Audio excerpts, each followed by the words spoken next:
आइए हम आगे बढ़ते हैं। वक्त जो तेजी से गुजरता चला जा रहा है, हमारे बीच एक बहुत ही अहम और बड़ी शख्सियत मौजूद है तो जिस तरह से बागी ताकतें आज अपने इस मुल्क के अंदर संविधान को तोड़ना चाहती है, खत्म करना चाहती है, मुल्क के शिराने को बिखर रही है, उनके खिलाफ जंग लड़ रही एक खातून, एक हमारी महिला बहन जिन्हें हम विद्या चौहान के नाम से जानते हैं, जो लगातार इस तरह की ताकतों के खिलाफ बरसर तहखार है और जमकर खड़ी भी है, एहतजाज भी जारी है, कोशिश भी कर रही है।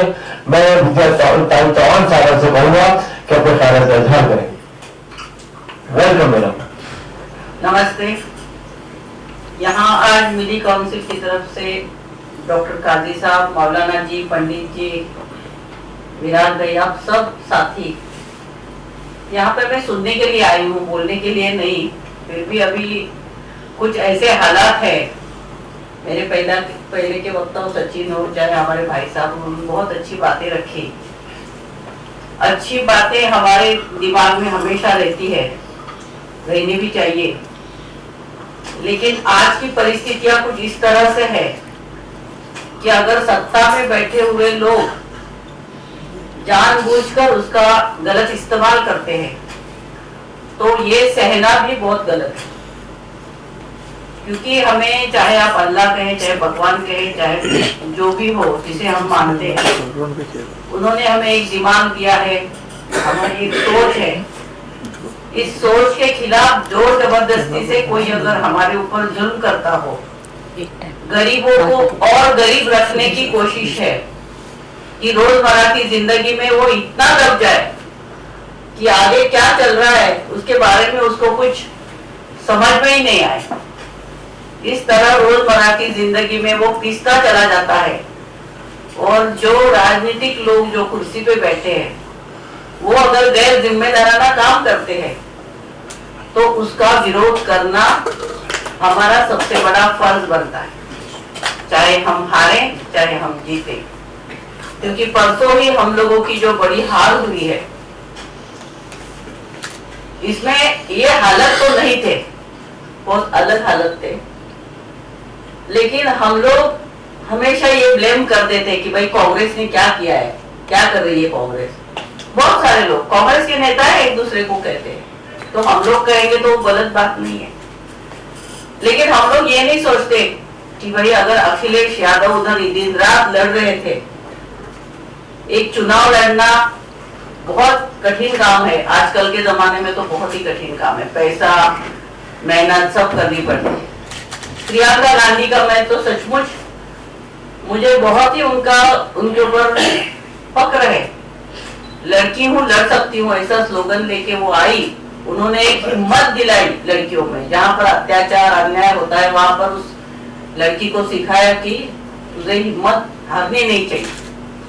इतना बड़ा संदेश था और ऐसा लगता था कि ये टाइम कुछ हालत बदलेंगे, क्योंकि कोरोना से परेशान लोगों ने 1.5-2 साल में इस तरह से गंगा नदी में आपने बहती लाशें देखी, लोगों को जलाने के लिए स्मशान भी कम पड़ गए, इलाज नहीं था, अस्पताल नहीं था।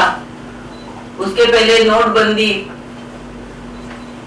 उसके बाद जीएसटी, उसके बाद ये सब जो चल रहा था, इस तरह से हालत बने हुए थे। तो ऐसा लग रहा था कि इसमें बदलाव जरूर होगा। और सबसे बड़ा हुआ किसानों ने जो आंदोलन किया, 1 साल तक 700 किसानों ने बलिदान देके दिल्ली के बाहर बड़ी ठंड में, बड़ी धूप में जमकर बैठे रहे। स्वतंत्रता आंदोलन के बाद ऐसा बड़ा आंदोलन हम लोगों ने देखा।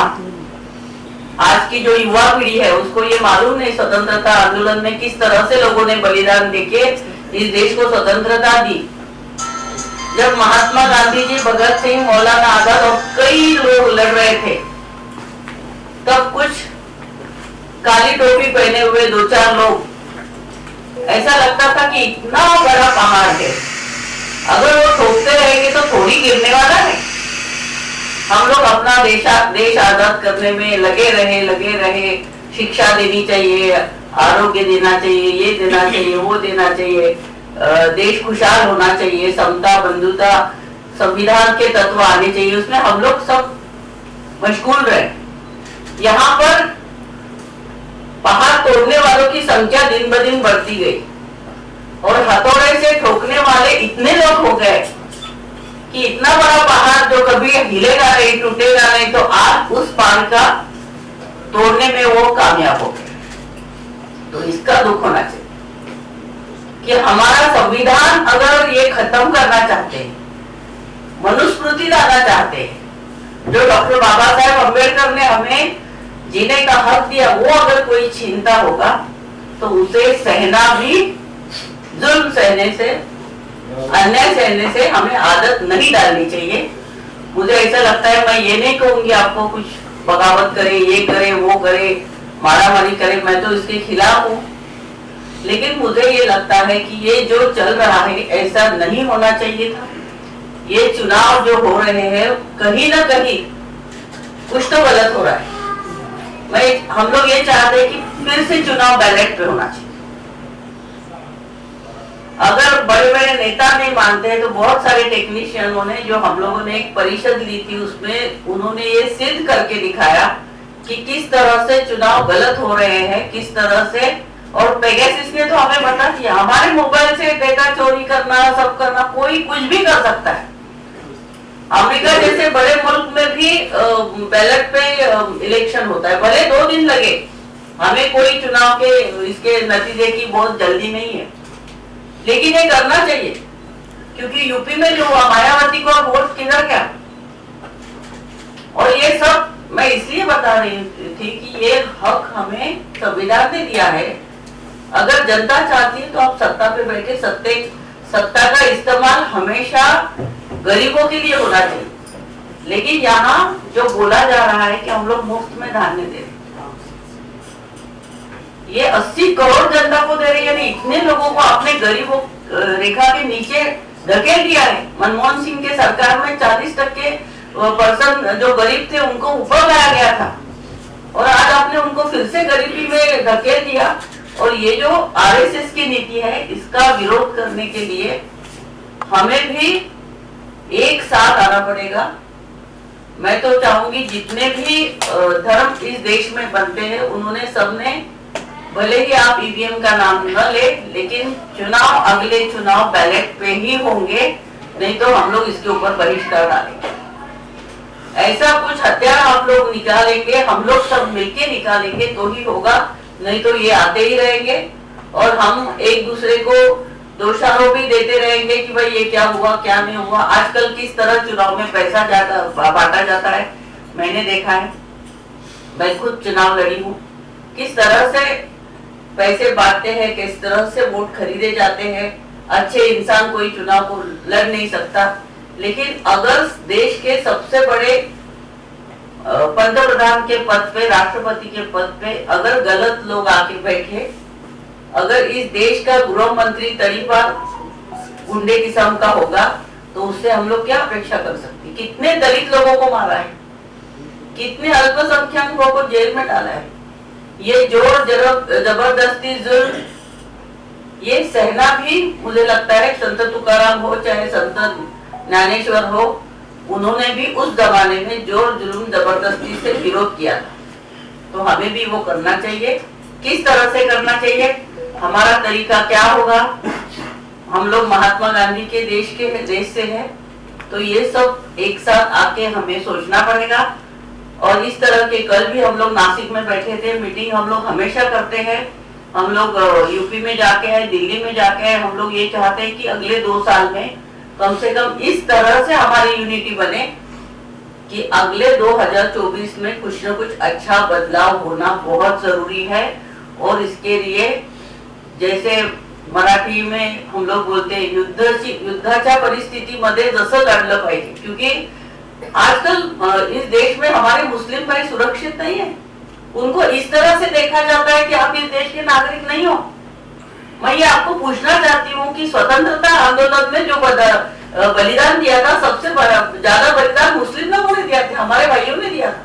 भीमा कोरेगांव की जब लड़ाई हुई थी पेशवाओं के साथ, हमारे माहर लोग जो थे वो लड़े थे, और ये पेशवा सब ब्राह्मण लोग थे।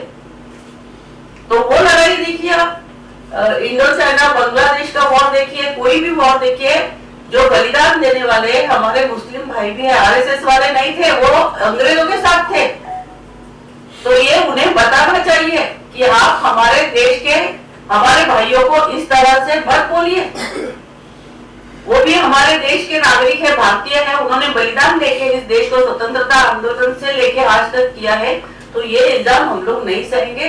तो इसके लिए हम लोग किस तरह से साथ आ सकते हैं, किस तरह से आगे चलना है, अभी ज्यादा समय भी नहीं बचा है। कल हम लोगों के बहुत जो साथी है उन्होंने बोला सिर्फ 10 महीना बचे, 2 साल हम लोग कहते हैं, लेकिन अगर बारिश का सीजन ये जाएंगे, त्योहार जाएंगे, तो उसमें से हमें सिर्फ 10 महीने मिल रहे हैं। तो इस 10 महीने में उनसे कोई लड़ाई झगड़ा नहीं करना है। इतना ही चुनाव आयोग के पास कुछ न कुछ हम लोगों का एक प्रतिनिधि मंडल जाए कि ये हमें मंजूर नहीं है। हमारे सब लोगों ने ये तय किया है कि अगला चुनाव बैलेट पे लड़ेंगे। इसका एक बहुत बड़ा आंदोलन की शुरुआत होनी चाहिए। एक साथ हम लोग किस तरह से आए, कैसे आए, इसके बारे में भी हम लोगों ने कुछ तय करेंगे तो आगे चल के इस देश को बचा सकते हैं। नहीं तो जिन लोगों ने बलिदान दिया है उनका बलिदान व्यर्थ है।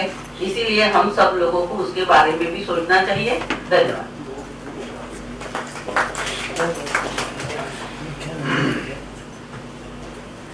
थैंक यू विजय भाई, मैं आपके जज्बात की कदर करता हूँ और मैं चाहूँगा कि जो एजेंडा है उसी पर वापस ले आऊँ, क्योंकि हमने ये पहले तय किया था कि जो पॉलिटिकल कमेंट्स हैं या पॉलिटिकल जो ये है थोड़ा उससे हम गुरेज करें, क्योंकि सियासत तो बहुत लड़ ली है हमने, और समाजियत से लड़ना है। समाजियत का मामला हमारे दरमियान में जो है उससे लड़ना है। तो मैं चाहूँगा कि इंटरफेथ पर वापस आते हुए, और ये मेरी गुजारिश है कि स्पीकर्स की एक लिस्ट, तभी लिस्ट मेरे पास है, तो ज़रा वक्त का ख्याल रखें। ये मेरी मोतबारना गुजारिश है। मैं चाहूँगा कि मेरे साथी ऑल इंडिया मीडिया काउंसिल के तासीसी मेंबर भी हैं और एक सीनियर जर्नलिस्ट हैं, बॉम्बे में सब जानते हैं। मैं सरफराज आदमी साहब से गुजारिश करूँगा कि अपने ख्याल का इजहार करें।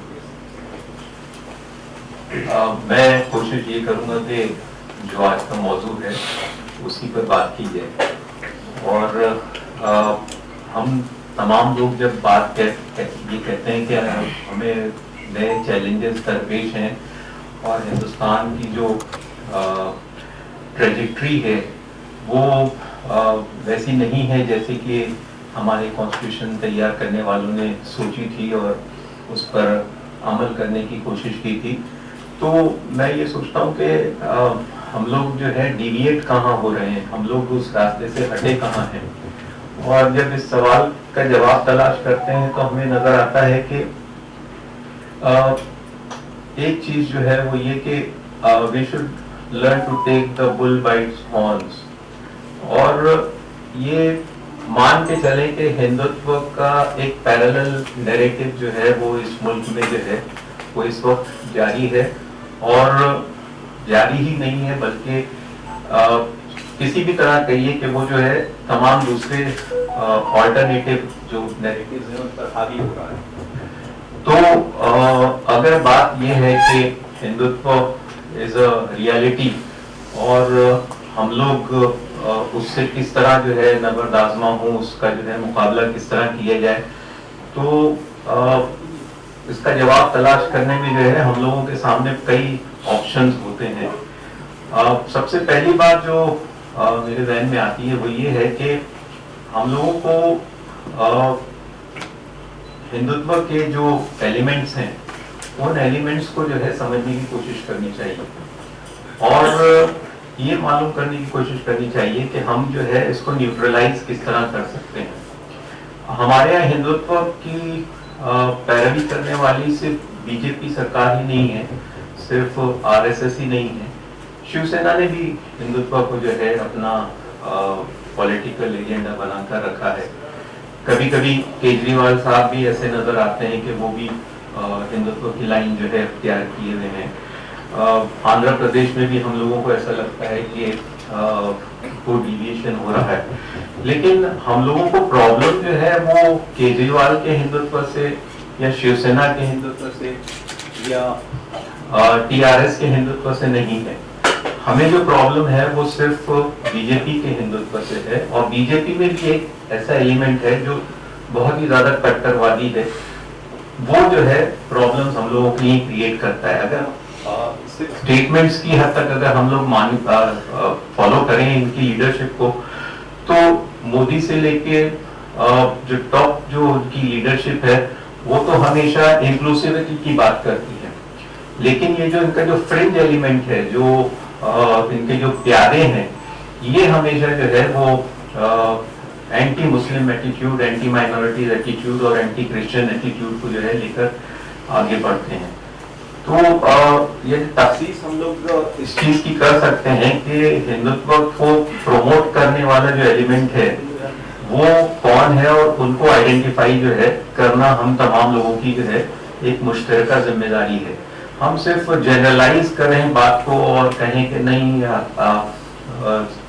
एक बहुत बड़ा तबका जो है वो हमारे मुल्क के लिए खतरा बना हुआ है और हमारे कॉन्स्टिट्यूशन के लिए खतरा बना हुआ है, तो इस तरह जो है हम लोग टारगेट को जो है हिट नहीं कर सकते।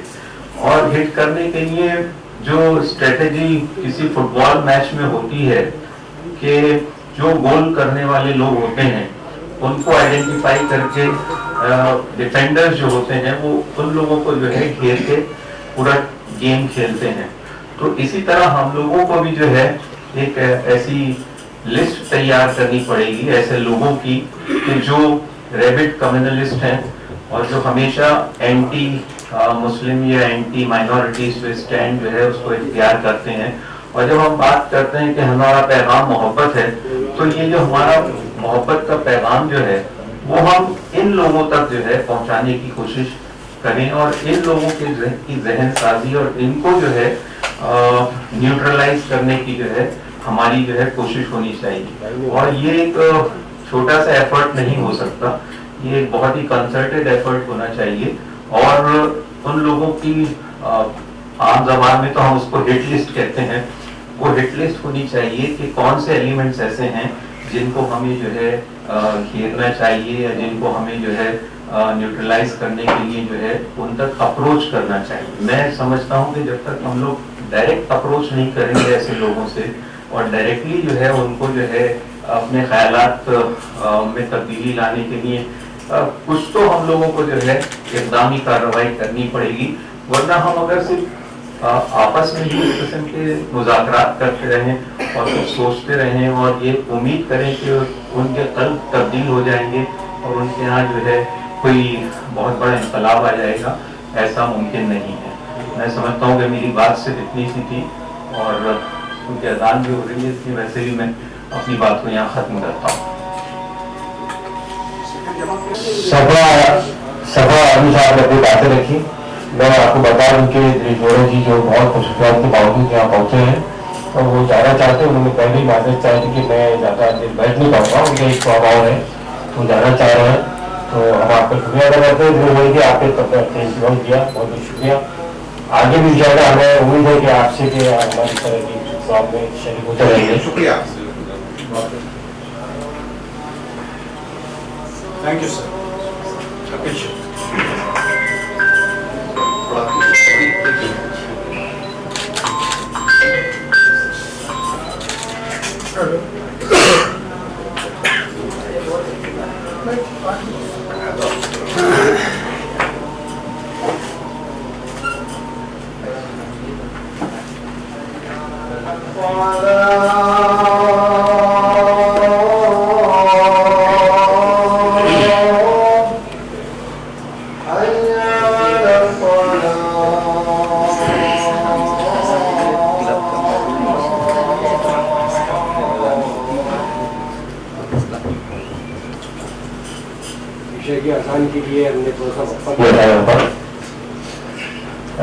हम आपको बताना चाहेंगे कि ये पूरी इंटर कॉर्पोरेट जो है आमना सामना मीडिया पे लाइव कर रही है शाहिद पटेल और शाहबुद्दीन सिद्दीकी और वन न्यूज पर भी लाइव जा रही है, थोड़ा थोड़ा लाइव हो रहा है यूट्यूब पर। बीच में कुछ दिक्कतें आई थी कि लाइव नहीं हो पा रहा था किसी वजह से, नेटवर्क का प्रॉब्लम था। अब ये लाइव जारी है और ठीक है। शुक्रिया सरफराज भाई, आपने एक बात रखी, कई बातें निकल कर आ रही हैं और इसको फिर फर्दर जो है सिंक्रोनाइजेशन करना होगा और आप मिली काउंसिल को और ज्यादा उकसा रहे हैं कि और मजीद जो है इस तरह के प्रोग्राम जो इंटेलेक्चुअल डिस्कोर्स जरूरी है ताकि हम किसी अच्छे नतीजे पर पहुंचे। हिंदुत्व की बात कही आपने, उसके उगम की बात कही, उसको पहचानने की बात कही, आइडेंटिफाई करने की बात कही, सॉफ्ट और हार्ड हिंदुत्व की बात कही।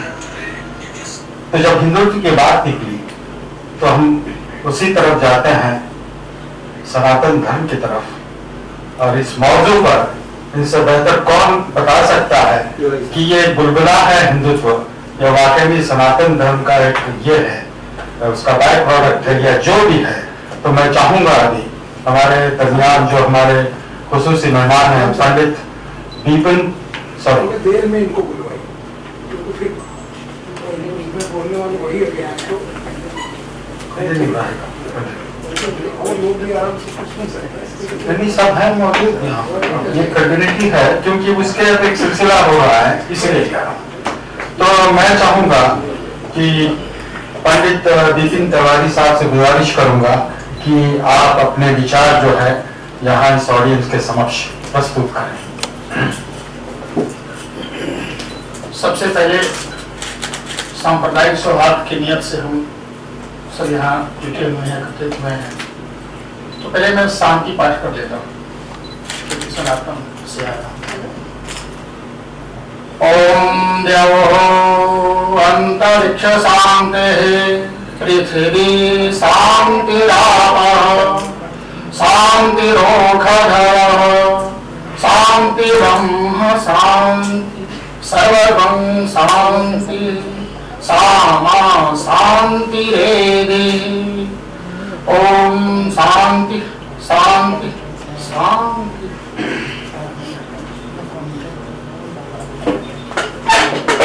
अखिल भारतीय मिली परिषद की सभा में उपस्थित सभी आदरणीय माननीय सम्मानित सदस्यों का हार्दिक स्वागत एवं अभिनंदन। मैं पंडित विपिन तिवारी बिहार राज्य के पश्चिम चंपारण जिले के चनपटिया प्रखंड का जो सत्याग्रह की मिट्टी कही जाती है वहीं का जन्मा हुआ ब्राह्मण परिवार का लड़का हूं। मैं और जनाब मौलाना विश्व रहमान साहब दोनों ने राय किया वर्तमान परिस्थिति परिवेश को देखते हुए शास्त्रों की बातें तो हुई है, बहुत सी वक्ता ने कही है, सही बातें है कि जन्म लेने के पहले किसी ने किसी को घूस नहीं दिया था, ऊपर वाले की मर्जी हुई, जहां जिसको देना था उन्होंने भेजा। हम शून्य से आए और शून्य में समाहित हो जाएंगे, यही सच्चाई है। हम सबका अंत जो होता है उसका सिरहान उत्तर ही होता है, किसी का उत्तर के अलावा किसी का कुछ नहीं होता है, लेकिन यही सत्यता है। बीच की बातें हैं, जैसे महाभारत है, लोभ लालच की लड़ाई है, ठीक उसी प्रकार जब हम आप सब जवान हुए हैं, हमारे बाल बच्चे भी जवान होंगे, तो महाभारत का जो दौर था वही दौर चलता है। भीष्म पितामह को इतना ज्ञान था, इतना बल था कि यदि वो धनुष उठा लेते तो शायद उनके सामने भगवान भी नहीं टिकते, परंतु उन्होंने दुष्ट दुर्योधन का अन्न इतना खा लिया था, उनके मति पर मंदता छाई रही और उन्होंने अपने गुण का, बल का, बुद्धि का, विवेक का उन्होंने प्रयोग नहीं किया और महाभारत हुई।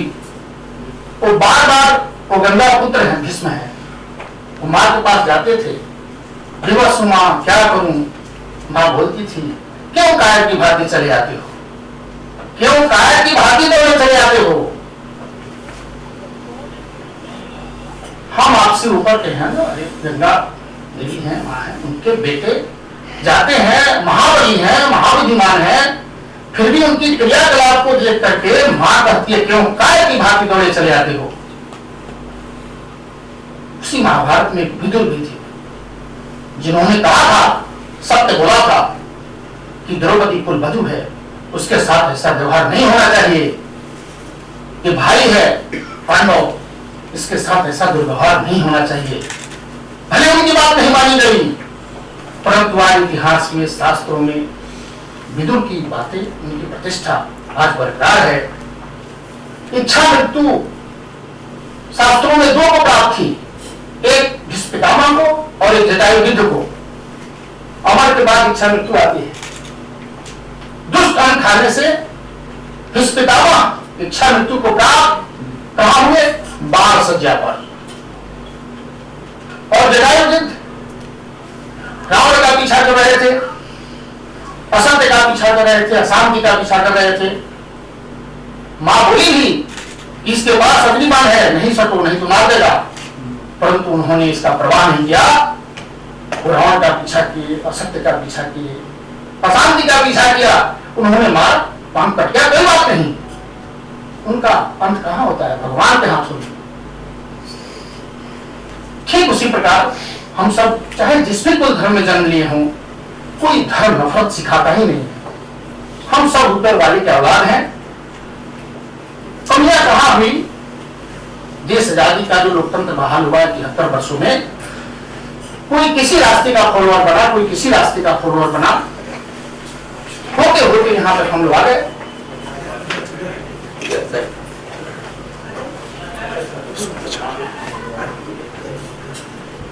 एक बमन मिश्रा वक्ता है, सब सुने होंगे, साथ नरसी साहिबा भी सुने होंगे। वो कहते हैं ब्राह्मण को इंडोनेशिया का भिखारी है, कभी आपने उसको टोका? तो क्या बोलता है? ऐसा नहीं बोलना चाहिए।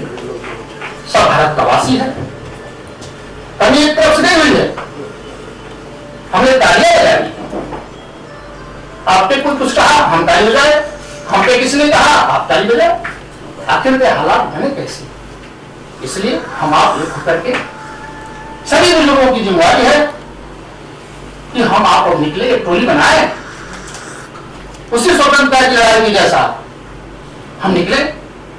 जरूर ये जो सांप्रदायिक सौहार्द बिगड़ा हुआ है यह पुनः कायम होगा और उस गुलदस्ते के फूल की तरह फिर भारत विश्व नायक बनेगा। अगर हम आप उसी भीष्म पितामह की भांति कोई अन्न खा करके मौन रहेंगे तो फिर हम आप सब कलंकित होंगे। इन्हीं शब्दों के साथ इंशाअल्लाह महादेव सब श्री अकाल महाराज ईश्वर बड़ा। बहुत बहुत धन्यवाद पंडित तिवारी जी, आपने अपने ख्याल का इजहार किया और हमें एक नई राह दिखाई। हमारे बीच बड़ी खुशी की बात है, माननीय कानून और इंटरमीडिएट काउंसिल के मरकजी जिम्मेदार जनाब एडवोकेट यूसुफ मुछाना साहब हमारे साथ यहाँ पर पधार चुके हैं, शहीद हो चुके हैं। हम उनका इस्तकबाल करते हैं, खैर मकदम करते हैं। आइए हम बढ़ते हैं आगे कांग्रेस की कार्रवाई की तरफ। हमारे सामने एक और शख्सियत मौजूद है, वो है चेयरमैन एकता फोरम कमेटी के जिम्मेदार निजामुद्दीन साहब। मैं निजामुद्दीन साहब से कहूँगा कि अपने चैनल पर करें। आज के इस कॉन्फ्रेंस के सदर, पूरे हिंदुस्तान में पहचाने जाने वाले डॉक्टर जहीर कादरी साहब, मौलाना अनीसुर रहमान साहब, मुशाना साहब, टनी जी, विद्याता ही, सभी आज यहाँ आए साथ हैं। जिस सब्जेक्ट पे आज हम सब बहस के लिए इकट्ठा हुए हैं, जिस काम के लिए हुए हैं, मिली काउंसिल को मुबारकबाद देता हूँ कि पिछले 1 साल पहले जब इस मुल्क में एजुकेशन पॉलिसी लाई गई तो सबसे ज्यादा फिक्रमंद मिली काउंसिल थी, क्योंकि हम कहाँ से बिगड़ेंगे और कहाँ बनेंगे वो हमारी तालीम ही डिसाइड करती है। तो मुझे बहुत खुशी हुई थी, उस कॉन्फ्रेंस की सदारत भी डॉक्टर जहीर कादरी साहब ही कर रहे थे, जिसमें निजाम शेख साहब बता रहे थे और हम लोगों को जानकर हैरत हो रही थी कि कुछ ऐसी चीजें आ गई जिसे हम सोच भी नहीं सकते। मैं थोड़ी सी अपनी बात एक अलग तरह से रखता हूं कि आज जो ये इशू आया है, जो प्रॉब्लम्स आई डॉक्टर साहब, दो चीजों का बाजारीकरण हुआ। एक धर्म का बाजारीकरण हुआ और दूसरे राजनीति का भी बाजारीकरण हुआ। मेरी बहन बहुत ही अच्छी लीडर है और मैं समझता हूं कि पिछले 30 बरस से मैं उनको झोपड़पट्टियों के इशूज को और गरीब लोगों के इशूज को लड़ते हुए देखा। मिलान तारीख के बाद अगर किसी महाराष्ट्र की महिला ने लड़ाई किया तो उन्होंने किया, उनका दर्द हमेशा रहता है। अब मैं आता हूं उस बात पर जिसकी वजह से ये इश्यूज हो रहे हैं। मैं डॉक्टर साहब कल की एक घटना आपको बता रहा हूं, जैसे आप जानकर हैरत करेंगे। हम साउथ मुंबई में रहते हैं साथियों, 3 बिल्डिंगें हैं, एक बॉम्बे सेंट्रल स्टेशन के पास है, एक भाई खल्ला ब्रिज के पास है और एक बिल्डिंग जो है वो वर्ली में। 2 बिल्डिंगों को हमारे जैन दोस्तों ने बनाई है और एक बिल्डिंग को हमारे मुस्लिम दोस्त ने बनाई।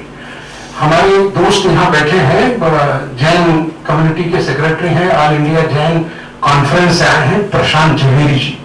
मैं पिछले 20 वर्षों से जैनियों के लिए काम करता हूँ, तो मैंने उनको बुलाया। ये बात मैंने आपको इसलिए कही कि धर्म का बाजारूकरण कैसे हुआ।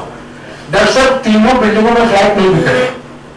मैं साउथ बंबई की कई लोगों के साथ बैठा था तो मैंने कारण पूछा कि फ्लैट क्यों नहीं बिक रहे। तो लोगों ने ये कहा कि इन बिल्डिंगों में मस्जिद से अजान की आवाज आती है, इसलिए फ्लैट नहीं बिके। अब आप सोचिए कि अरबों रुपए डालकर बिल्डिंग बनी है, अरबों रुपए डालने के बाद आप वो कन्विंस नहीं कर पा रहा है कि आप मेरा फ्लैट लीजिए, इसमें सारी सुविधाएं। ये किसकी सोच है? ये उनकी सोच है जो बाजारूकरण करना चाह रहे हैं। अब सवाल यह उठता है कि आप इससे बचाएंगे कैसे? इसको बचाने का एक ही साधन है जो आपने शुरू में कहा कि हमें अपने धर्म गुरुओं से बात करनी चाहिए, क्योंकि भरोसा इस मुल्क में, चाहे वो व्यापारी हो, लीडर हो या ब्यूरोक्रेट हो, उसको सिर्फ धर्म के धर्म गुरुओं पर ही है, बाकी किसी पर भरोसा नहीं है। अब ये देखना यह है कि आप उससे कैसे बात करते हैं। आपको उदाहरण भी देता हूं, मुल्क के 2 बड़े व्यापारी जो आजकल उछल कूद कर रहे हैं, बगैर धर्म गुरु से पूछे एक कदम वो नहीं चलते। इसलिए आपको चाहिए कि मुल्ली काउंसिल इसमें ताकत के साथ अपने धर्म गुरुओं को लेकर मैदान में उतरे और धर्म गुरुओं से ही बात करें। जब आप उनके साथ उतरेंगे तो नेताओं के बीच जो चीजें हैं वो अपने आप खत्म होंगी और वो धर्म गुरुओं के बीच जाएंगे। और आप उसके उदाहरण ले लीजिए, कौन सा ऐसा इलेक्शन है जिसमें धर्म गुरुओं को नहीं बुलाया जाए, ना पूछा जाए? अगर आप उनको प्लेटफॉर्म पर नहीं दिखाना चाहते तो आप उनके दरबार पर जिरजोरी करेंगे। तो जब ये सब बातें डिसाइडेड हैं और एक तारीख आपके नाम से लिखी गई कि आपने इस मुल्क की आजादी के लिए अपने 10-20 हजार उलमा को शहीद कराया, उसके बाद इस मुल्क की तारीख आई, इससे कोई इनकार नहीं कर सकता। अभी विद्या बहन वही कह रही थी कि किस तरह से मुल्क की आजादी लेने में मुसलमानों को मारा गया। अब परेशानी जो दूसरी तरह खड़ी हुई, अब वो इस मुल्क की तारीख को तोड़ने का काम है। मैं एक ही मिनट में अपनी बात खत्म कर दूंगा। सरफराज आलम साहब का एक अखबार निकलता है औरंगाबाद। एक जब वो पहला साल हुआ तो कुछ लोगों को लेकर ये औरंगाबाद थे, उसमें मैं भी गया। दरअसल वहां प्रोग्राम खत्म हुआ, स्टेशन आए, ट्रेन छूट गई। अब ये तक कोई काम है नहीं तो दुकान, वहां जो किताब की दुकान थी उस पर हम लोग खड़े रह के अपनी किताब देख रहे हैं। हमने छत्रपति शिवाजी महाराज की किताब खरीदी। जब उस किताब को डॉक्टर साहब हमने पढ़ लिया तो रो गया।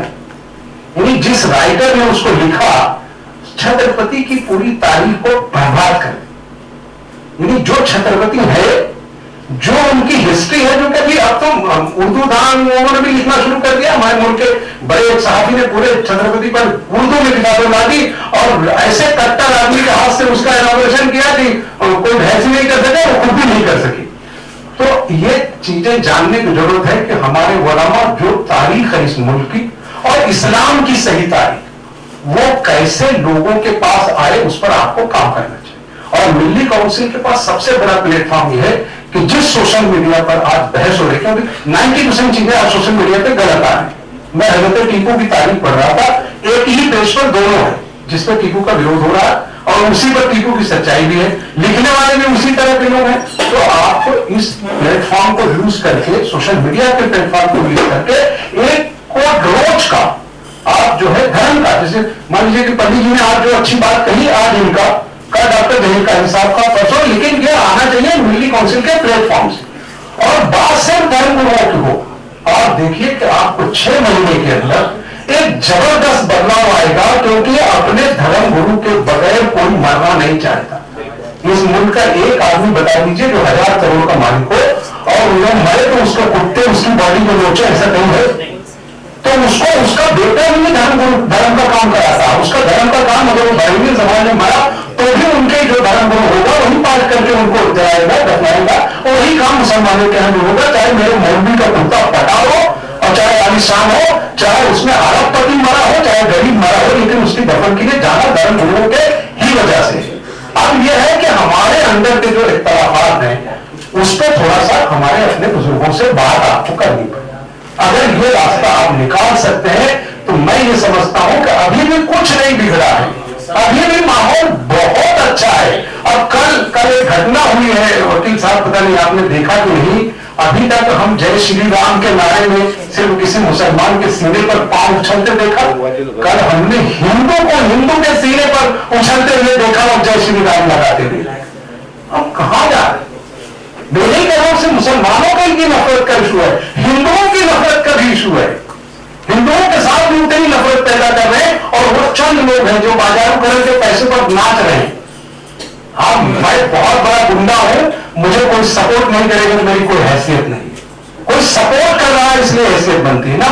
उस सपोर्ट करने वाले को तोड़ने का काम हमारे धर्म गुरु ही कर सकते। जैसे अभी पहले आप मुसलमान की मस्जिदों में कभी सिवाय दीन के काम के बाद कोई काम नहीं होता। अब तो दर्शक के यहाँ भी एक से क्लासेस जो आता है बोल देते हैं, आप ये चलाना चाहते हो, मैं अंजुमन खड़ा है आपके लिए, आपको जो चाहिए देता हूँ। आज मस्जिदें खुल गई, खाना दे रहे हैं बगैर धर्म को पूछे। बाहर इलाके से एक का बोर्ड लग गया है, साहब यहाँ खाना रखा है, मिल जाइए, जरूरी नहीं नाम पूछ के खाना दिया जा रहा है। तो जब आपने अपनी चीजों को बढ़ा दिया और अपनी तारीफ आप, क्योंकि आप जो नया जनरेशन आ रहा है उसको पता ही नहीं है कि आपने मुल्क में क्या किया। तो आप जो निजाम साहब, आप तो चूंकि पूरे देश में फिरते रहते हैं, तो आप अपने सोशल प्लेटफॉर्म से आप शुरू करिए। जो अच्छे लोग हैं, चीज धर्म के हैं, उनकी चीजों को निकाल कर जोड़िए, इंशाअल्लाह ये मिशन कामयाब होगा और इसका सेहरा मिली काउंसिल को बनेगा।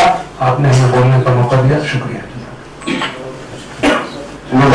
साहब बहुत बहुत शुक्रिया। आपने मुल्क की 5000 साल पुरानी तारीख को पेश किया। मैं समझता हूँ वो कल्चर, वो हमारा रिवाज या हमारी तहजीब को पेश करने की कोशिश की। आज के हालात में भी इस तरह की बातें हैं। और आइए हम बढ़ते हैं अपने अगले वक्त की तरफ। वो है युवा क्रांति सभा के जिम्मेदार विशाल निवारी जी। विशाल निवारी जी अपने ख्याल व्यवहार करेंगे। सबसे पहले ऑल इंडिया मिली काउंसिल की सभी साथियों को मैं यहाँ पर शुक्रगुजार हूँ, और हमारे साथी मेरे भाई ने यहाँ पर मुझे जो अवसर पैदा किया, इसलिए मैं उनका भी बहुत आभारी हूँ। साथियों, जो मीटिंग चल रही है, मैं ये समझता हूँ कि ये मीटिंग जो यूक्रेन में हो रहा है, यूक्रेन के अंदर जो लोग डर कर अपने घरों में घुसकर बैठे हैं, उन्हें यह मालूम पड़ता है कि कब वहां पर बम गिरेगा, कब गोलियों की बौछार होगी। उस भय से, उस डर से वो लोग बैठे हैं। उसी तरह से इस देश के अंदर एक डर पैदा हुआ है। हो सकता है वो गोलियों का ना हो सकता है बम का ना हो, लेकिन डर है, जरूर है। इस चिंता से हम लोग यहाँ पे बैठे हैं। इसकी मैं तुलना इसलिए कर रहा हूं क्योंकि बुद्ध ने कहा था, लॉर्ड बुद्ध ने कहा था, युद्ध जिंकावे प्रेमाने युद्धान वाढते युद्ध। मैं ये समझता हूं कि इस मीटिंग की ये गोल होगी कि हमें जीतना है। इसलिए तो ये इंटरफेथ हम लोग यहाँ पे ले रहे हैं। एक दूसरों के प्रति विश्वास पैदा हो, एक दूसरों के प्रति एक प्रेम भाईचारा की भावना पैदा हो, इसलिए हम लोग ये मीटिंग यहाँ पे ले रहे हैं। क्योंकि देश में जो नफरत बढ़ रही है, मुझे मेरे भाई ने कहा कि अरे आप लोग तो बहुत काम करते हो। हाँ, हम तो काम करते हैं भाई। कल हमारी मीटिंग हुई विद्यालय के नेतृत्व में नासिक में, वहां पर भी हमारे मुस्लिम भाइयों का जिक्र हुआ कि इन्हें हमें साथ में देना पड़ेगा। हम लोग ये करने जा रहे हैं, कम से कम महाराष्ट्र में 5 लाख सभाएं हम लोग ले रहे हैं। आज के हालात को देखते हुए हर गांव में जाएंगे। 25 जिला की कल हमारी लिस्ट पूरी हो चुकी है और कई जिला जो बचते हैं 36 जिला में से उनकी भी लिस्ट पूरी होगी और तो एक एजेंडा बनेगा। वो एजेंडा संविधान के मुताबिक होगा। ये हम 5 लाख सभाएं लेंगे। महाराष्ट्र में 43 गांव है, 43,000 गांव है, विलेज है, वहां पे जाएंगे, वहां पे हमारे कार्यकर्ता जाएंगे। उसकी बात अगर ट्रेनिंग होगी, वो ट्रेनिंग से वो कार्यकर्ता बनेगा भाईचारा लेके, बंधुत्व लेके और समता लेके, स्वतंत्रता लेके, जो हमारे संविधान ने दिया है, ये मसले वो लेके जाएगा और गांव गांव में ये फैलाएगा। दूसरी बात यहाँ पे जो मैं समझता हूँ, बहुत कम बातें मैं यहाँ पे रखूंगा क्योंकि कई सारे वक्ता यहाँ पे बात करने वाले हैं। दूसरी जो बात है, माहौल तो है, लेकिन मुझे याद आता है बर्टॉन रसेल का। जब थर्ड वर्ल्ड वॉर हो रहा था तो बर्टॉन रसेल जो थे वो देखते थे क्या इसे रोकना पड़ेगा, इसे रोकना पड़ेगा। अगर थर्ड वर्ल्ड वॉर हुआ, तीसरा महायुद्ध हुआ, तो विश्व का हर इंसान खत्म हो जाएगा, यहाँ की जीवन सृष्टि खत्म हो जाएगी। वो बेचैन थे, वो भागते रहे यहाँ से वहां से। फिर जिन्होंने बम बनवाया था आइंस्टाइन, उनसे उन्होंने बात की, आइंस्टाइन उनसे मिले, दोनों ने पूरे विश्व में एक बात फैलाई और वो बात यहां तक आई साथियों कि तीसरा महायुद्ध नहीं हुआ। यही काम हमें करना है, इसलिए हम लोग यहाँ चिंतित है या चिंता करने के लिए बैठे। हमारे तिवारी जी ने जो बात कही, एक बात और है, हमें कार्यकर्ताओं को इतना सजग होना चाहिए। अगर हम खुद को इंटेलेक्चुअल समझते हैं और इंटेलेक्चुअल है तो हमें इतना सजग होना चाहिए कि विशाल हिमालय क्या बात कर रहा है उसका भी विश्लेषण करने आना चाहिए। नहीं तो क्या होता है कि मैं कुछ बातें करूं, यहाँ पे 10-12 लोग दिमाग में लेके जाएंगे, अरे यही बात सच है, उन्होंने कही है। नहीं, उसको बाकायदा से उसके पीछे उसका चिंतन करना पड़ेगा। सर जी ने जो बात कही, तो मैं इतना ही कहूंगा कि रावण जो थे ना, बहुत महान हस्ती थी। हमारे देश के अंदर गलत बातें करके आज का माहौल पैदा हुआ। क्या संविधान के अंदर काजी नहीं थे? थे। क्या संविधान के अंदर विद्याकारी जैसी आज एक नुमाइंदा या समाज की प्रतिनिधि काम कर रही है, ऐसी बेगम एजाज रसूल नहीं थी? थी। क्या संविधान के अंदर हमारे मोहम्मद सादुल्लाह साहब नहीं थे? थे। इमाम हुसैन साहब थे, कई लोग थे, मुसलमान हमारे कई भाई थे जिनका कंट्रीब्यूशन हमारे संविधान में है।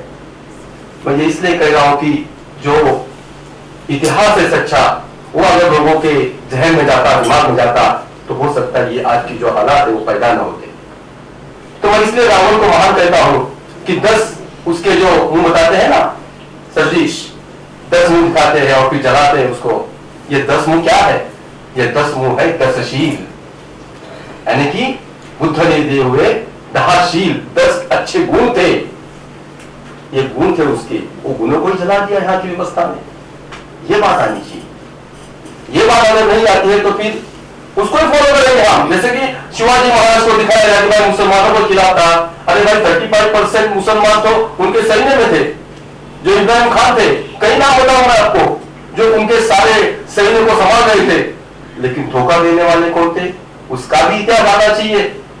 काजी साहब अगर वो इतिहास नहीं आएगा ना तो कुछ नहीं होगा। फिर ये हालात बढ़ते जाएंगे इसी तरीके से बढ़ते जाएंगे और एक दिन फिर जो मास्टरमाइंड लोग है इस देश में बैठे हुए, उनका हमें विरोध करना है।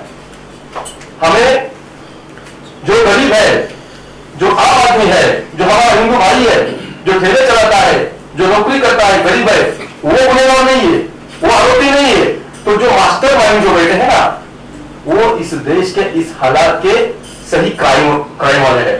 उन्होंने क्राइम किया है, उनको ढूंढना पड़ेगा। उनके ध्यान में पहले इनको बताएंगे भाई तेरा शस्त्र जो है ना उसने बताया, इसलिए तुम आ रहा है, उसको संभाल के फिर उसके जो मास्टरमाइंड है उसे हमें पकड़ना पड़ेगा। मुझे लगता है कि हमारे कई साथी, अब मैं रुकूंगा यहाँ पर, हमारे कई साथी मुस्लिम भाई भी ये माहौल में नहीं है, उनको आना चाहिए। हमारे आपके भाई यहाँ बैठे, तो मेरी सदर उनसे बात हुई, ये सही बात है कि हमारे मुस्लिम भाइयों को भी बाबा साहब अम्बेडकर पढ़ने चाहिए, संविधान पढ़ना चाहिए, महात्मा गांधी पढ़ना चाहिए, हमें शाहू महाराज पढ़ना चाहिए, हमें सेवालाल पढ़ना चाहिए। ये सब पढ़ोगे तो वो समाज में जाके बात कर सकते हो ना भाई। अगर मैं कुरान शरीफ नहीं पढ़ूंगा तो मैं क्या बातें करूंगा यहाँ आके? अगर मुझे आप बुलाओगे तो मुझे पढ़ना पड़ेगा, आचरण में लाना पड़ेगा, उसकी अच्छी बातें सब अच्छा ही है, उसको आचरण में लाना पड़ेगा। अंत में एक ही बात कहूंगा, हमारे व्हाट्सएप की बात कही यहाँ पर, मैं ये चाहता हूँ कि हमारे मुस्लिम युवा है, उनको कुछ मटेरियल आप दे दो, उनको रास्ते पर लाओ व्हाट्सएप के ऊपर कि ये हमारी बातें है, तो बहुत बड़ी बात होगी। उनको तो पैसा दे रहे, हम लोग तो ऐसे ही लड़ेंगे। और जाते समय एक ही बात रखकर मैं यहाँ पे रुकूंगा, जो बाबा साहब ने संविधान लिखते समय कही थी, जो 7 मुद्दे रखे थे, उसमें एक मुद्दा बहुत अहम था, वो था की अल्पमतवाल्यांना जर आपण सांभाळू शकलो नाही तर ह्या देशाचा विनाश होईल।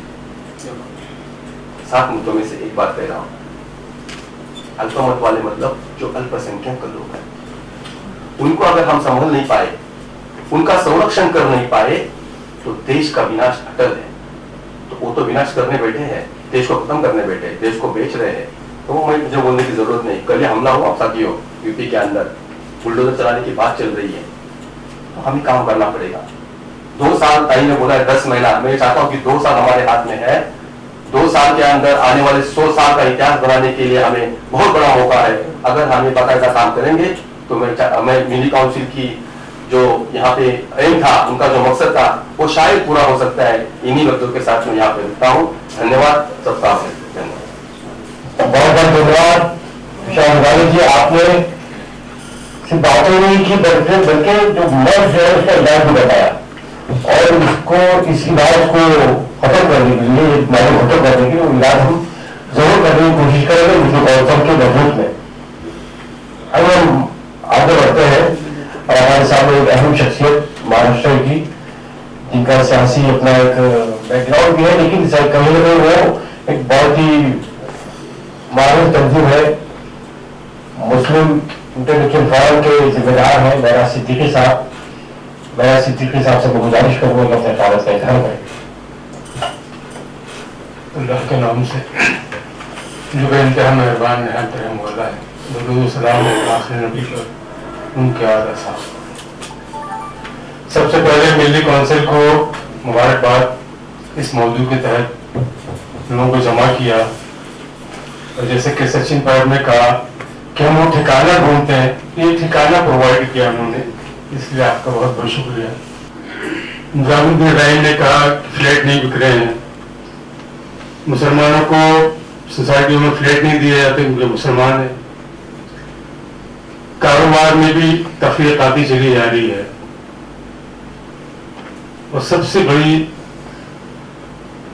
सोचने वाली बात यह है कि वो तमाम पार्टियां जो अपने आप को सेकुलर कहती हैं, उन्होंने इलेक्शनों में अपने स्टेज पर मुसलमान लीडरों को नहीं आने दिया कि हमारे हिंदू वोट भाग न जाए। इससे बड़ी चिंता की क्या बात हो सकती है? हम इस मकाम पर आ गए हैं, नफरत यहां तक आ गई है, लेकिन ये सोचना पड़ेगा कि नफरत अपने आप हो गई क्या? ये नफरत अपने आप कि कोई तिनका फूटा, गैस निकली, लोग नफरत करने लगे, ऐसे तो नहीं ना। इस नफरत के बीज को बोने के लिए, नफरत पैदा करने के लिए कुछ तो किया गया होगा। मैं चंद मिसालें देकर और चंद प्रैक्टिकल तजवीज देकर अपनी बात खत्म करूंगा 5 से 7 मिनट में। 2014 से पहले जाइए आप सोशल मीडिया पर, यूट्यूब पर, आप देखिए काम करने का अंदाज आप नहीं जब तक देखेंगे तब तक आप काउंटर नहीं कर सकेंगे। सिर्फ मोहब्बत का राग रापने से मोहब्बत नहीं होती है, नफरतों को काउंटर करना पड़ेगा, तब मोहब्बत के बीच बोया जा सकेगा, अदरवाइज नहीं हो सकता। 2014 से पहले आप जाइए यूट्यूब पर छानिए, मुनज़्ज़म वेल प्लानिंग के तहत इन लोगों ने पार्टीशन के वक्त आए हुए ऐसे 90 साल, 95 साल, 100 साल के हिंदू भाइयों को पकड़ा, लाया, उनकी वीडियोस बनाई और उन्होंने अपनी कहानियां कि हमारे पास कितना जुल्म हुआ, ये हुआ, वो हुआ। ये वाइस वर्सा था, यहां से जो मुसलमान गया रास्ते में उस पर भी जुल्म हुआ, वहां से जो हिंदू आया रास्ते में उस पर भी जुल्म हुआ, लेकिन वो कहानी दबा दी गई। इस कहानी को और वाकई आप देखिए, 90 बरस का आदमी जब ये स्टोरी सुनाता है रोते हुए, तो खून खौलेगा कि नहीं, मुसलमानों से नफरत जागेगी कि नहीं, जागेगी ना। बहुत ही वेल प्लान तरीके से 2014 से पहले 2012 के अवाइल से इन लोगों ने शुरू किया। पूरी यूट्यूब भरी पड़ी इस तरह की केसेस। कुशवाहा को लेकर आया, 17 साल ये शख्स पाकिस्तान में रहा, पाकिस्तान के दफ्तरों में जर्नलिस्ट बन के रहा, उनकी रोटियां तोड़ता रहा, खाता रहा, उसको लेकर कुरान हाथ में ले लेकर उसमें से झूठी कहानियां, झूठी बातें, आधी आधी स्टोरीज बनाकर ये मुसलमानों के खिलाफ नफ का बीज बोला। और इस तरह के दसियों लोग तैयार किए गए, पूरा यूट्यूब भरा पड़ा है, पूरा यूट्यूब। इस तरह की स्टोरियां आगे बढ़ी है। इसमें वो कम्युनिटी जो मुसलमानों को सबसे करीब समझी जाती थी, दलित, ये भी मुसलमानों से नफरत करना शुरू हो गया। हमारे दोस्त हैं यूपी के रहने वाले, उन्होंने एक वाकया बताया कि आजमगढ़ में 2 दलित भाई आपस में लड़ गए, सर्वर फट गया, काफी खून निकला, पुलिस स्टेशन गए तो थाने इंचार्ज ने पूछा भाई क्या मसला है, क्यों लड़े? तो बोले वो जमीन पर ये दावा कर रहा है और ये कह रहा है कि वो मैं लूंगा। तो थानेदार ने जब इंक्वायरी किया तो पता चला वो जमीन मुसलमान की है, मुसलमान जिंदा है, सारे कागजात उसके सब हैं। बोले क्या है? तो मुसलमान अपने हाँ जानते हैं, लेकिन जब NRC कानून के तहत इन मुसलमानों को भगा दिया जाएगा, हमसे कहा गया है कि जमीन हम दलितों को देंगे, तो मैं कह रहा हूं ये मैं लूंगा, ये कह रहा है कब बात होगी? आप सोचिए काम कहां से किया जा रहा है? जलसा लेकर नहीं, जुलूस लेकर नहीं, गांव गांव खटिया खटिया बैठ के दलित भाइयों के दिमाग में ये बात बिठाई गई है कि NRC के कानून लाकर भारत से मुसलमानों को भगा दिया जाएगा, उनकी तमाम जायदाद, उनकी तमाम जमीनें तुमको दी जाएगी। एक सिंगल ये चूंकि पुलिस स्टेशन में आया तो फूट गया। यहाँ मेरा लोग हमारे डॉक्टर दोस्त रहते हैं, वो बता रहे कि हमारी काम वाली बताने लगी कि आप लोग जब यहाँ से चले जा रहे हो तो फ्लैट भर को दे दें। हम लोग कहाँ जा रहे हैं? तो कानून आ रहा है, आप लोगों को भगा दिया जाएगा। आप सोचिए ऐसे बैठने से नहीं होता है। आप सोचिए किस लेवल पर जाकर, कहां जाकर, कितनी मेहनत, कितनी कुर्बानी देकर, वक्त, पैसा, हर चीज लगाकर दलित भाई जो कि सबसे ज्यादा मुसलमानों का करीब था, उसके जहन में बात डाली जा रही है कि इनको हम यहां से भगाएंगे, इनकी तमाम जायदादों को आप देंगे। इस लेवल पर, इस सतह पर नफरत के बीज को बोया जा रहा है, नफरतें पैदा की है। उसको काउंटर करने के लिए जरूरी है कि हम खंगालें कि नफरतें कैसे कैसे बोई जा रही हैं। झूठी हिस्ट्री, झूठी फिल्म, छोटी छोटी फिल्में जिनमें बताया जाए, छोटे छोटे बच्चे, इतना मासूम था बच्चा, उसको ही बताया जा रहा है दुश्मन को मुसलमान। यहां से काम हो रहा है। जरूरत इस बात की है, मुल्ली काउंसिल को मुबारकबाद कि हम भी कुछ काम करें।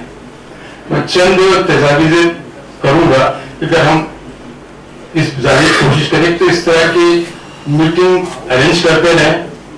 दूसरी बात, कम से कम हम लोग जितने लोग यहाँ बैठे हैं, मैं खासकर मुसलमानों से कह रहा हूं कि एक मुसलमान ये तय कर ले कि 1 साल में मैं 3 हिंदू भाइयों से मिलूंगा, उससे संपर्क साधूंगा, उसकी गलतफहमी दूर करूंगा, अपने घर बुलाऊंगा, उसके घर जाऊंगा, अपने प्रोग्राम शादी ब्याह में बुलाऊंगा, उसकी शादी ब्याह में जाऊंगा। सिर्फ 3 1 साल में। सबसे बड़ी बात, एक मुसलमान तय कर दे 3। अगर 1 करोड़ मुसलमानों ने ये अहद कर लिया और 10 साल का टारगेट बनाया, तो आप सोचिए आप कितने करोड़ लोगों को अपना हरीफ बना लेंगे, अपना दोस्त बना लेंगे। अगर दोस्त नहीं बना तो नफरत तो कम हो जाएगी। खुलेआम आपकी गर्दन काटने के लिए तलवार तो नहीं लेके आएगा। 92, 93 में फसादात में हम लोग जब दौरा किया है तो हैरत के मारे हमको तो यकीन ही नहीं आता था। 19 साल की लड़की बोलती मेरे पड़ोसी ने मेरा रेप किया है, जिसको मैं चाचा बोलती थी बचपन में, जिसने मुझको गोद में खिलाया था। नफरत यहां तक पहुंच गई। कम से कम उसकी वो नफरत तो कम होगी। दूसरी चीज, हम सब एक बहुत अच्छा काम जमात इस्लामी वालों ने शुरू किया था। मेरे ख्याल से इस बात को आम करना चाहिए कि अपनी मस्जिदों को खोल दीजिए।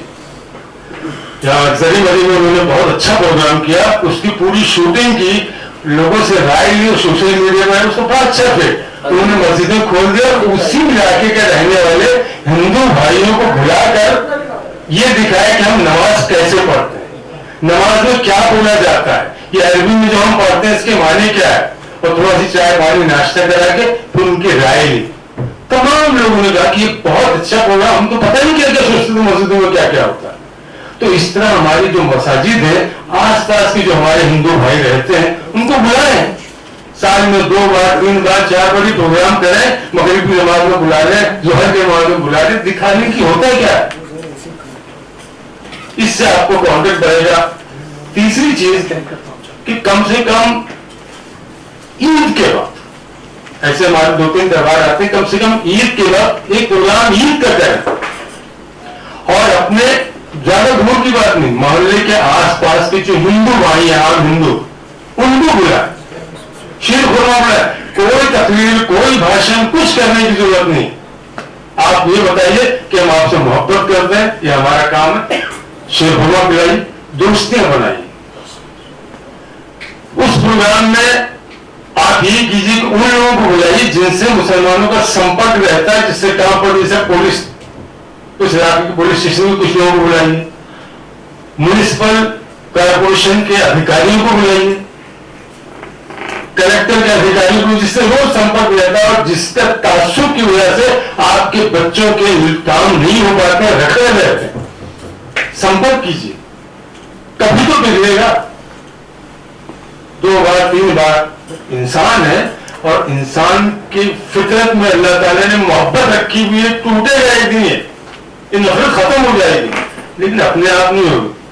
आप कोशिश नहीं कीजिएगा, कुछ नहीं होगा। इस कोशिश तो डॉक्टर जहीर खालिद साहब मौजूद है, तालीमी इदारे, हर तालीमी इदारे में, हर एजुकेशन इंस्टीट्यूशन में कम से कम साल में एक प्रोग्राम तो होता है एनुअल फंक्शन के नाम पे। उसमें हम ये करें तो कुछ प्रोमिनेंट हिंदू भाइयों को बुलाएं, पुलिस अधिकारी, वार्ड ऑफिसर, कलेक्टर, जहां जहां आपके बच्चों के काम पढ़ते हैं उनको बुलाइए, कुछ मत कीजिए, सम्मान कीजिए।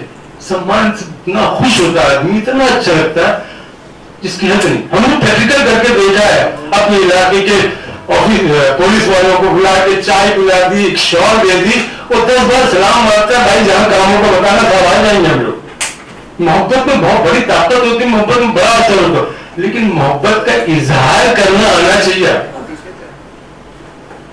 तो ये इस तरह के प्रैक्टिकल प्रोग्राम अगर हम तमाम दिन, मैं समझता हूं मुसलमानों के यहाँ कम से कम 400 से 500 स्कूल होंगे मुंबई शहर में।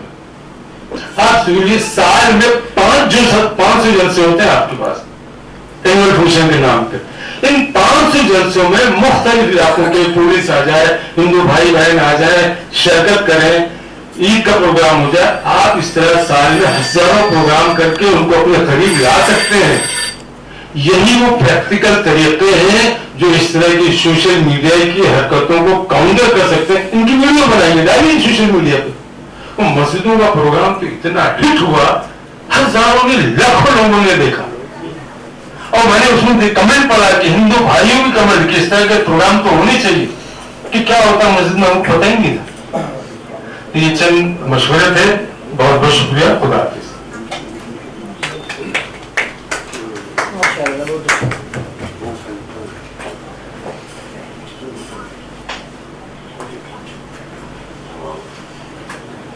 एक बात अर्ज कर दूंगा, खासकर विद्यादाई चौहान, विशाल हिवाले, हम लोग तो अपने आपस में काम करते रहते हैं। ये लोग खुद अपनी कम्युनिटी में जाकर अब तक 10 प्रोग्राम कर चुके हैं।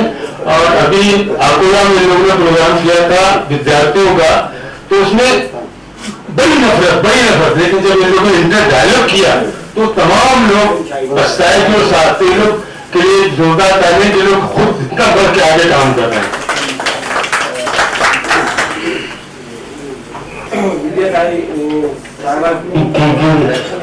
का स्वागत करेंगे फौरन शाह साहब की मोहब्बत है और इंडिया मीडिया कॉन्फ्रेंस जो नायब सदर है बॉम्बे की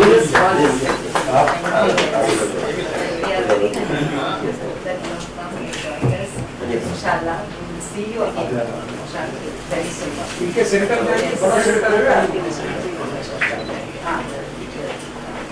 थैंक यू बहुत बहुत धन्यवाद मैडम, आपका बहुत बहुत शुक्रिया।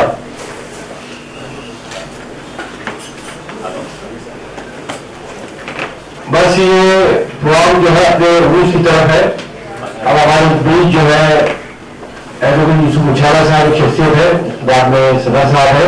उससे पहले दो वक्ता जो है हमारे बीच में है, मैं चाहूंगा कि वो उनके ख्यालात का को भी आप सुने। मेरी मुराद है जैन प्रशांत जबरी जी से, जो कि ऑल इंडिया जैन कॉन्फ्रेंस के सेक्रेटरी है, जैन प्रशांत जी। बहुत बहुत धन्यवाद। बहुत बहुत धन्यवाद। मैं आपको एक बात बताना चाहता हूँ, इन्होंने जो बताई मेरी पाइजोनी घोड़ी की मंदिर की 200वीं शताब्दी की, हम बिलीव नहीं करेंगे 1 लाख मुसलमानों के घर में हमने लड्डू बांटे और वो देखने के लिए आया मंदिर। आप बिलीव नहीं करेंगे, वहां चंपल और बूट छोड़ देंगे, बूट उठाने के लिए हमको 40,000 का खर्चा करना पड़ा। महाराष्ट्र सरकार हमें फूल डालने की परमिशन नहीं दे रही थी। वहां के हमारे अब्दुल निजाम भाई हमने कहा था, उन्होंने कहा कि क्या कर लिया फूल की परमिशन दो।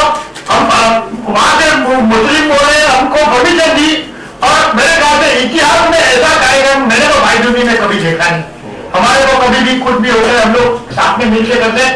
और अभी एक भाई की बात मुझे बहुत पसंद थी, अभी ये जरूरी है, ये जो माहौल में अंदर जहर बोला जा रहा है, ये बड़ा आज नहीं तो कल हमारे भी, मैं आपको कल की बात बता रहा हूँ, खुद रास्ते में आने के दलितों ने हमारे जैन साधु के ऊपर हमला किया।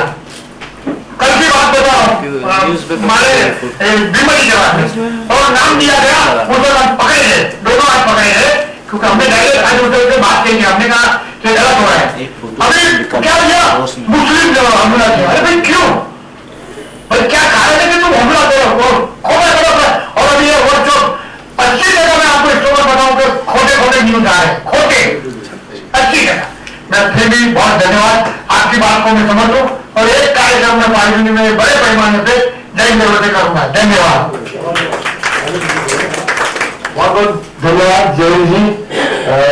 आगे चलते हैं, आगे बढ़ते हैं। All India media council Maharashtra के नायब सदर मौलाना शाहिद नासिर साहब से गुजारिश करूंगा कि अपना ख्याल से करें। बिस्मिल्लाहिर्रहमानिर्रहीम, नहमदुहु व नुसल्ली अला रसूलिहिल करीम, अम्मा बाद। हज़रात, गुफ्तगू तकरीबन बहुत मुफीद हुई और बहुत ही कीमती बातें सामने आई हैं। और इस हिंदुस्तान में जो मोहब्बत की तकसीम की है वो वाक़तन सूफी संत हजरात ने की है। उन हजरात की बड़ी कुर्बानियाँ हैं और हर मजहब के सूफी संतों ने यहाँ मोहब्बत का पैगाम दिया है। उस मोहब्बत के पैगाम को पेश करने की फिर से ज़रूरत है। एक संत का शेर है सूफी का कि रहमत का अब्र बन के जहाँ भर में छाइए, आलम ये जल रहा है बरसकर बुझाइए। तो ये दुनिया जल रही है, इस दुनिया को मोहब्बत का जल पेश करने की ज़रूरत है। हम सब लोग आइए ये कोशिश करें कि ऑल इंडिया दिल्ली काउंसिल ने जो आज से तकरीबन 30 साल पहले इसके बड़े अजीम मुफक्किर और दानिश्वर थे मौलाना कारी मुजाहिदुल इस्लाम साहब कासमी, उन्होंने जो इस सिलसिले को शुरू किया था उस जमाने के अपने बुजुर्गों के मशवरे से, जिसका मंशूर और आईन मुख्तलिफ तंजीमों से तकरीबन बहुत उम्दा है और कलमे की एहसास की बुनियाद पर और इंसानी भाईचारगी की बुनियाद पर इस तंजीम की एहसास है, उसको हम आगे बढ़ के अपने बिरादरान वतन तक पहुँचाएँ, अच्छे अखलाक का मुजाहरा करें। ये कुरान पाक जो आखिरी आसमानी किताब है उसमें एक वर्ड है उखरिजत लिन्नास, कि तुम निकाले गए हो लोगों को भलाई के कामों को पेश करने के लिए, भलाई के लिए, लोगों की भलाई करने के लिए, बुराइयों से रोकने के लिए, अमन और मोहब्बत को तकसीम करने के लिए। इसीलिए मौलाना रूम एक बड़े संत और सूफी गुजरे हैं, वो फरमाते हैं कि तू बराए वसल करदन आमदी नए बराए फसल करदन आमदी। दुनिया में जो तुमको भेजा गया है उसका मकसद ये है कि तुम लोगों को जोड़ो, उनके दिलों को जीतो और आपस में नफरत का प्रचार मत करो। चुनांचे एक और बुजुर्ग गुजरे हैं, बाबा फरीदगंज शकर मुरादाबादी। उनको किसी ने कैंची ला करके दिया तोहफे में, कैंची। तो उन्होंने कहा बाबा मुझको कैंची की जरूरत नहीं है, मुझको सुई दो, सुई। मैं इससे सीना चाहता हूँ, दिलों को जोड़ना चाहता हूँ। तो आज हम लोग जिन हालात से गुजर रहे हैं, इन हालात में कैंची की जरूरत नहीं है बल्कि सुई धागे की जरूरत है। और खुदा का शुक्र ये है कि हम सब लोग, हमारे मौलाना अनीसुर रहमान साहब बुजुर्ग आलिम दीन है, अल्लाह इनको जज़ाए खैर दे। तकरीबन 15-20 रोज से ये हमारे पंडित जी के साथ निकले हुए हैं, मुल्क के मुख्तलिफ आश्रम में गए, मंदिरों में गए, जैन बिरादरी के लोगों से मिले। ये हर जगह सारे लोगों ने इनकी कदर की और इन्होंने हर जगह सारे लोगों से बात करने के बाद ये इसी नतीजे पर पहुंचे कि सब लोग मोहब्बत की तकसीम, मोहब्बत की इफादियत और अमन और शांति की जरूरत को महसूस कर रहे हैं। तो इसलिए हम सब लोगों को अमन का सफीर बनने की कोशिश करनी चाहिए। अल्लाह से दुआ है कि अल्लाह इस हिंदुस्तान को नजर-ए-बद से बचाए। ये हमारा मुल्क है, इस मुल्क में हमारे पुरखों ने बड़ी कुर्बानियां दी हैं। और एक अहम बात जो कही हमारे निजामुद्दीन शेख साहब ने, बिल्कुल कायदे की बात है कि मजहबी उलमा को जोड़ना चाहिए। और वो मजहबी उलमा खां हिंदू धर्म के हों, सिख धर्म के हों, जैन धर्म के हों, इसलिए कि जो पब्लिक है, जो आवाम है, वो अपने अपने धर्म गुरु से जुड़ी हुई है। उनके यहाँ अगर पैदाइश भी होती है तो धर्म गुरु की जरूरत पेश आती है, अगर मौत होती है जब भी धर्म गुरु की जरूरत पेश आती है। और हर जमाने में धर्म गुरु का एतबार किया जाता है। और इसीलिए हिंदुस्तान की आजादी में धर्म गुरु बिलखुसूस मुस्लिम समाज के उलमा पेश थे। इसलिए जरूरत है कि हम सब लोग अपने धर्म गुरु को फिर उनसे मन्नत से माजत करके उनको आगे लाने की कोशिश करें और फिर उनके बताए हुए तरीके पर अमल करते हुए हिंदुस्तान में अमन शांति को बहाल करने की कोशिश करें। अल्लाह हम सब की इस मसाइल जमीला को कबूल फरमाए। बहुत बहुत शुक्रिया।